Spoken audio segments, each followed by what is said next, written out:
নমস্কাৰ সুপ্ৰভাত মৰ্নিং পালছলৈ স্বাগতম জনাইছো ষ্টুডিঅ'ত মই অনিৰ্বাণ পাঠক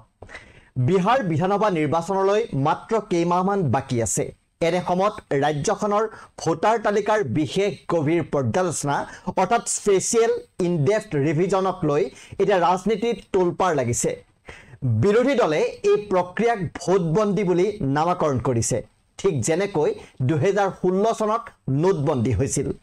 এই সমগ্ৰ বিতৰ্কৰ কেন্দ্ৰত আছে নিৰ্বাচন আয়োগৰ এটা সিদ্ধান্ত যাৰ অধীনত বিহাৰৰ ভোটাৰসকলে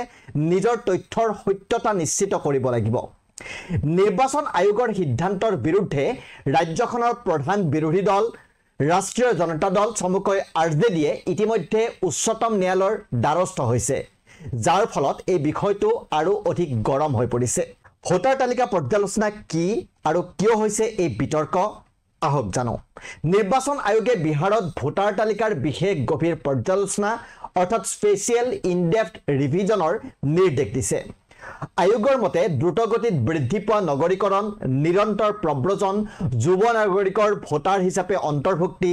মৃত্যুৰ তথ্য অপ্ৰকাশিত হোৱা আৰু অবৈধ বিদেশী প্ৰব্ৰজনকাৰীৰ নাম তালিকাত অন্তৰ্ভুক্ত হোৱাৰ কাৰণে এই পদক্ষেপ জৰুৰী হৈ পৰিছে কিন্তু বিৰোধী দলৰ অভিযোগ এই প্ৰক্ৰিয়াৰ উদ্দেশ্য হৈছে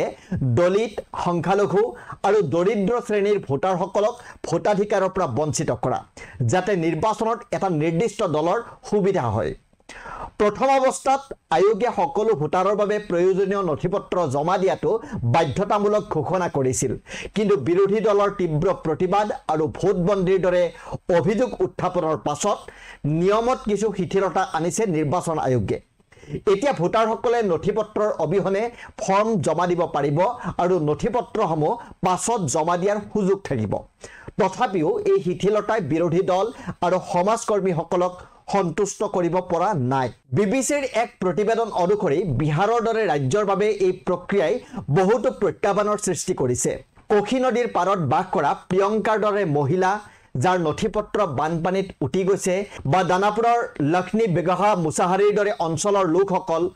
যাৰ হাতত আধাৰ কাৰ্ডো নাই তেওঁলোকৰ বাবে নথিপত্ৰৰ ব্যৱস্থা কৰাটো অত্যন্ত কঠিন হ'ব সমাজ বিজ্ঞানী পুষ্পেন্দ্ৰৰ দৰে বিশেষজ্ঞৰ মতে এই প্ৰক্ৰিয়া বিহাৰৰ এক বৃহৎ জনসংখ্যাৰ ৰাজনৈতিক নাগৰিকত্বৰ ওপৰত সংকটৰ সৃষ্টি কৰিব পাৰে বিশেষকৈ প্ৰব্ৰজনকাৰী শ্ৰমিক বা অশিক্ষিত লোকৰ বাবে ই হ'ব এক ডাঙৰ প্ৰত্যাহ্বান বিৰোধীৰ মতে এয়া এনআৰচিক পিছ দুৱাৰেদি প্ৰৱৰ্তন কৰাৰ এটা প্ৰচেষ্টা যাৰ ফলত পাৰ্চীয় জনগোষ্ঠীয় লোকসকলে ভোটাধিকাৰৰ পৰা বঞ্চিত হ'ব পাৰে কৃষি কাৰ্যৰ বাবে বৃহৎ পৰিমাণে প্ৰব্ৰজন কৰা পৰিয়াল যেনে দাৰভাংগাৰ মাখানাফৰা সম্প্ৰদায়ৰ লোকসকল যিয়ে গোটেই বস্তি খালী কৰি অন্য ঠাইলৈ কামৰ সন্ধানত যায় সেই সকলৰ ক্ষেত্ৰত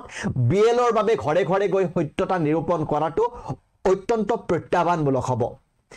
আৰজেডিৰ নেতা তেজস্বী যাদৱে ইয়াক লোকতন্ত্ৰক দুৰ্বল কৰাৰ প্ৰচেষ্টা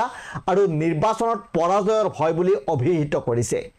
তেওঁৰ অভিযোগ প্ৰধানমন্ত্ৰী নৰেন্দ্ৰ মোদীয়ে আয়োগক মাত্ৰ 25 দিনত নতুন ভোটাৰ তালিকা প্ৰস্তুত কৰাৰ নিৰ্দেশ দিছে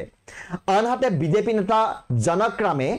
বিৰোধী দলৰ ওপৰত বাংলাদেশী আৰু ৰোহিংগাৰ ৰাজনীতি কৰাৰ অভিযোগ উত্থাপন কৰিছে কংগ্ৰেছৰ সভাপতি মল্লিকাৰ্জুন খাৰ্গে ইয়াক লোকতন্ত্ৰৰ ওপৰত আক্ৰমণ বুলি অভিহিত কৰি কৈছে যে ইয়াৰ দ্বাৰা প্ৰায় 8 কোটি লোক প্ৰভাৱিত হ'ব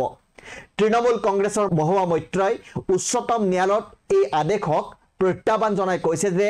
এয়া 1987 চনৰ পৰা 2004 চনৰ ভিতৰত জন্মগ্ৰহণ কৰা লাখ লাখ যুৱ ভোটাৰক ভোটাধিকাৰৰ পৰা বঞ্চিত কৰাৰ ষড়যন্ত্ৰ আৰু যাৰ পৰা সুবিধা পাব বিজেপিয়ে আৰু এইদৰে এতিয়া ভোটবন্দীক লৈ দেশৰ ৰাজনীতিত তোলপাৰ লাগি আছে আপোনালোকে চাই আছিলে মৰ্নিং পালছ আপোনাৰ দিনটো শুভ হওক ধন্যবাদ